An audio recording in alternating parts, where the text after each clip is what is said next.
everyone, it's Katie. I have been thinking of making this video for a little while and I've done my research and I'm ready. We are going to be talking about hydrating face masks today, and I have hydrating face masks in every price point, so from my least expensive to my most expensive. We are in winter, despite the fact that I live in Southern California where it doesn't get too cold. It is still winter, and I know that this time of year can just be a dry time. Very drying for our hands, our lips, our skin, our face, everything. So especially if you're from somewhere with more cold climate, it is important to hydrate and moisturize your skin during this time and make sure that it just stays nice and plump. So I wanted to do a little bit of research on some different hydrating face masks. We're gonna start lowest price to highest price. So the lowest price point available, in my opinion, when it comes to really hydrating face masks, is going to be sheet masks. Now, sheet masks are popular. I mean, I feel like everyone makes them these days, everyone uses them, you've probably all heard of them, and I have several kinds right here. So these are kind of cheating, I guess, because while these are the cheapest, in a way, the value piece is not quite there. So for example, this is the Dr. Jart Water Replenish Face Mask. This one, I think, I should look these up, but I want to say all of these are going to be between $5 to $8 for an individual single-use face mask. So here I have two SEPHORA brand ones. I have the Rose, which is for moisturizing and brightening, and I have the Lotus, which is for moisturizing and soothing. I think these are closer to $5 or $6. And then you're gonna get stuff like your Dr. Jart and your Too Cool for School egg cream mask. These are a little more. I think this is around $8 or $9. I'll have to link everything below. What I love about sheet masks is that they're so incredibly easy to use. You just wash your face, you put it on your face, and you just chill. You go about your day or your night, whatever you're doing, and then once you take it off, there's no rinsing, there's no cleanup required. You just rub that residual stuff that's on the mask onto your skin, and that's that.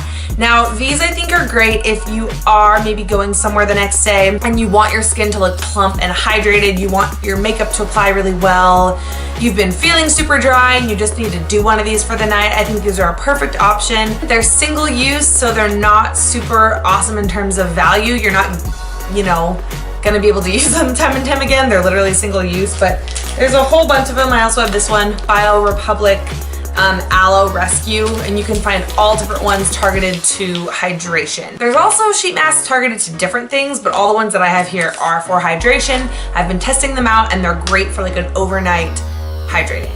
Not as much long term, but if you want a quick hydration, those are an inexpensive way to go. Next on my scale of most affordable to most expensive, I picked up the Origins Drink Up Intensive Overnight Face Mask. Hydrating face masks, well, okay, there are no real rules in beauty. You can do whatever you want, but what I was gonna say is that some of these, like the other two that I have, it doesn't specify that they're meant to be left on overnight, whereas this one does. But for me personally, that's pretty much how I always do my moisturizing masks. Is you know what, I'm just gonna use this as my moisturizer and just do it overnight and let it sink in so you can really get the full effect. This one, however, is specifically targeted for overnight. So this guy says it has plant glycerin, hyaluronic acid, and apricot kernel oil. It instantly quenches compromised skin with deeply satisfying moisture, avocado oil, mango butter, etc. One thing I love about this is the smell. It has that apricot, I don't know how to say it, scent to it, which is really, really nice. It's a thick texture, but nothing too crazy. It doesn't feel gross or gloopy. This one, I will say, I think it sinks into your skin fairly well so that when you wake up in the morning, your skin does feel a little emollient, a little bit of not a film, but a little bit of oh, okay, I have this kind of moisture, mask residual on it. But for the most part, being that it's targeted to be an overnight mask, it'll just sink in. You'll wake up with really soft, hydrated skin. There's no other way to say it. It's just really, really moisturized. I mean, you can see you look shiny. If you're an oily person, you might not feel like you need hydrating face masks as much, but in general, I think they're good for you, and I think if you're dry, you're gonna wake up looking oh wow, this is what it's like to have oily skin. But then you just kind of wash your face and it goes away, and in the long run, this does help to plump up and just keep your skin hydrated. It really does. So this one is 3.4 ounces and it's $26. So it's, not the cheapest thing in the world, but that's fairly affordable. You get a good amount in here and this will last you a long time. You don't need a whole lot. I really like this stuff. I do recommend. The next mask in our category of lowest price point to highest price point is this guy. This is by Caudalie, which is a French brand. This is the moisturizing mask. That's all it's called. Caudalie moisturizing mask. This one is 2.5 fluid ounces, so it's a little bit less product than what was in that Origins one. And this one is $39. So this is the next, you know, a little bit more expensive, a little bit less product. Caudalie is a really luxurious brand. This is one of the ones that's not targeted to be an overnight mask, but I definitely use this as an overnight mask. It says it provides intense moisture and relief for dehydrated skin to feel comfortable, supple, and soft. You're supposed to put it on and then remove after 15 minutes. Oh yeah, it does say on the back, or leave on overnight. Again, there aren't any real rules. You can kind of do what you want, and all of these are gonna be fine if you leave them on overnight. So this one I would say is a little bit thicker in consistency than the Origins. It also leaves a little bit more of, I don't want to use the word film because I feel like that's a really negative connotation, but I don't really know what other word to use. It just leaves a little bit more behind in the morning than I find that the Origins one does. That one sinks in a little bit more, whereas this one you kind of still feel like that grease. I know I talked about that with the Origins, but this one even more. You're like, whoa, I'm like a greasy, shiny mess. But all it is hydration. It smells nice, but it's nothing too like specific. Kind of just, this is kind of what all the Caudalie products smell like to me. Not all of them, but some, like, not the divine stuff, but all their grape oil stuff. And this smells like that. This is definitely, out of these two, I would say this is a better price, more bang for your buck, more product in here, and they perform pretty equally. So I would almost recommend this one over this one, but this is a really nice one. So if you're looking to splurge a little bit more, you know, you enjoy Caudalie as a brand, then go for this one. And the last that I have in my hydrating face mask comparison, low to high, is the highest price point one, which unfortunately is my favorite one because it's the most expensive. It is the GlamGlow THIRSTYMUD. You've probably seen this or heard about this. It smells like coconut. Oh, I love that scent. All of GlamGlow's products are luxurious. They are all costly, but they all work. So this one has the least amount of product of the other two. It has 1.7 ounces and it retails for $69. So again, you can see why this is from most affordable to least affordable, but this stuff works. It says it moisturizes, restores, replenishes, and calms the skin. It boosts and locks in moisture for a dewy, youthful result. I can definitely attest to that. This is something that you wake up in the morning and you see the change.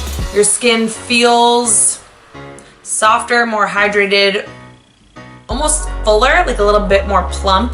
Definitely one of those things where if you want your makeup to apply really nice and smooth, use this the night before. You can use this during the day too if you really wanted to as like a moisturizer, but I would just do it as like an overnight mask. I have done this as a mask that you actually rinse off, but I just like, for a pricey little guy like this, I want this stuff to sink into my skin. Like I said, the smell is incredible. Sometimes if I've been having a lot of like breakouts and stuff and I'm using a lot of harsh drying things like salicylic acid or like mud masks that are going to extract things or just anything harsh that's going to kind of dry out your skin, I will go in at night with this to kind of restore and replenish. So if you've been stripping and just being really hard on your skin, this is gonna help bring it back to life. It kind of like balances everything back out, brings that moisture back. It doesn't make me break out or anything. It's not like oil clogging or, you know, anything like that. It just, like I said, revives and brings things back to life. So as a recap, in summary, all of these masks are more or less gonna do the same thing, which is give your skin the hydration that it needs, make your skin nice and plump, moisturized, make your makeup apply nice on top, keep your skin soft, glowy, dewy, all of that. So for you, I would say choose what is gonna be the best into your budget and also what targets your needs the most. All of these are pretty no fuss, no muss because you can just leave them on overnight. It's no big deal, but these are definitely easy for on the go. Also a great option to have if you're traveling because airplanes do dry out your skin, and if you don't want everything to get thrown off balance, throw one of these in your bag, put it on when you get to your destination. I know some people wear these on the plane. I've yet to reach that level of confidence, but respect if you do that. Otherwise, I would definitely recommend if you want to treat yourself and splurge, go for the GlamGlow. These two are also lovely as well though, so you really can't go wrong. There are so many other brands that have come out with hydrating face masks too, like Kiehl's. I just got an email. Kiehl's is coming out with a new one. So, you know, do the research for yourself, see what you think, see what works best. But I really find that a hydrating face mask is gonna hydrate your skin. So just find one that smells nice, good price point, and works best for you. I hope you guys enjoyed this. Let me know if you have any hydrating masks that you enjoy down below, or if you have any questions. I will link all these products down below, and I will catch you guys next time. Love you.